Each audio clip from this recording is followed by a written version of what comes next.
კოალიცია ცვლილებისთვის ერთ-ერთი ლიდერი ზურაბ გირგიჩი ჯაფარიძე სასამართლო დარბაზში დააკავეს. გადაწყვეტილება მოსამართლე ირაკლი შვანგირაძემ მიიღო. მან გაიზიარა ბრალდების მხარის პოზიცია ოპოზიციონერი პოლიტიკოსისთვის აღკვეთის ღონისძიების სახით შეფარდებული 20,000 ლარიანი გირაოს პატიმრობით შეცვლის თაობაზე.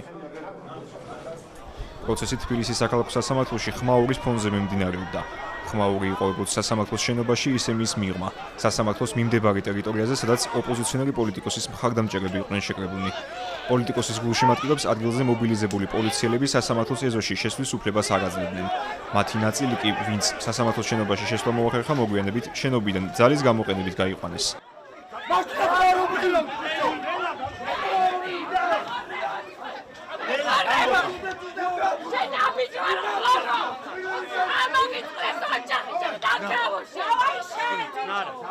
შენობაში შესვლის საშუალება და პროცესზე დასწრების უფლება არ ეძლევდა დიპლომატიური კორპუსის წარმომადგენლებსაც. მოგვიანებით ჩეხეთისა და შვედეთის საელჩოების, ასევე უფლებადამცველი ორგანიზაციის Amnesty International-ის წარმომადგენლების ხდომათა დარბაზში შეუშვეს. მოსამართლე ირაკლი შვანგირაძემ დაცვის მხარის არც ერთი შუამდგომლობა არ დააკმაყოფილა, რის შემდეგაც ადვოკატებმა ზურაბ ჯაფარიძესთან შეთანხმებით დარბაზი დატოვეს. ჩვენ ვეღარ ვხედავდით ვერანაირ საფუძველს, რომ დარჩენოდით სასამართლოს ხდომაზე, ანუ ადვოკატის ყოფნა აღარ ცვლიდა არაფერს იქ.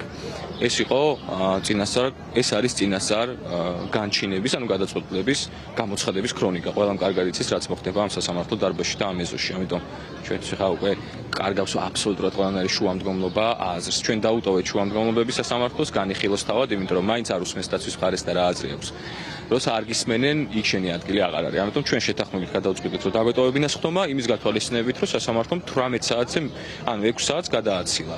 და უკვე აღარ ქონდა იმის უფლება, რომ ეს სასამართლო დარბაზში რომელიმე მოსამართლეს ეთქვა, რომ გავჩერებულიყო, ამიტომ რომ სამუშაო დრო ამოიწურა და მე უნდა გამოსულიყავი იქედან. ამას გარდა ჩვენ შეთანხმებით პროტესტის ნიშნად ზურასთან შეთანხმებით მოხდა დატოვება სამივე ადვოკატის მხრიდან სხდომის დარბაზში. ჩვენ გამოვედით, შეთანხმებული პოზიცია იყო ეს, იმიტომ რომ უბრალოდ სივრცე არ დაგვიტოვეს, რომ რამე გაგვეკეთებია. ამის მერე განჩინება გამოიტანა მოსამართლემ, რომ სახაზინო ადვოკატის გარეშე გაგრძელდეს პროცესიო.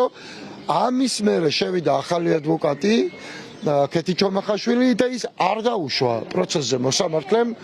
ეს ხო არავინ არ იცის რა მიზეზით. უბრალოდ არ უნდა და იმიტომ რომ ჩათვალა რომ დრო გაჭიანურდება და დღეს 9 საათამდეც ვერ მოასწრებს გადაწყვეტილების გამოტანას. ამიტომ სრულიად მარტო დატოვებული ადამიანის პატიმრობა განიხილა და იგი სამართლებრივი დაცვის გარეშე გაუშვა პატიმრობაში. 22 მაისს მიღებული გადაწყვეტილებით, რომელსაც ოპოზიციონერები და აქტივისტები პოლიტიკურად მოტივირებულს უწოდებენ, ზურაბ გირგიჩი ჯაფარიძეს 1 წლამდე პატიმრობა ემუქრება. პროკურატურამ კოალიცია ცვლილებისთვის ერთ-ერთი ლიდერის წინააღმდეგ სისხლის სამართლის საქმე წინა ხელისუფლების საქმიანობის შემსწავლებლობებით საგამოძიებო კომისიაზე გამოუცხადებლობის გამო აღძრა.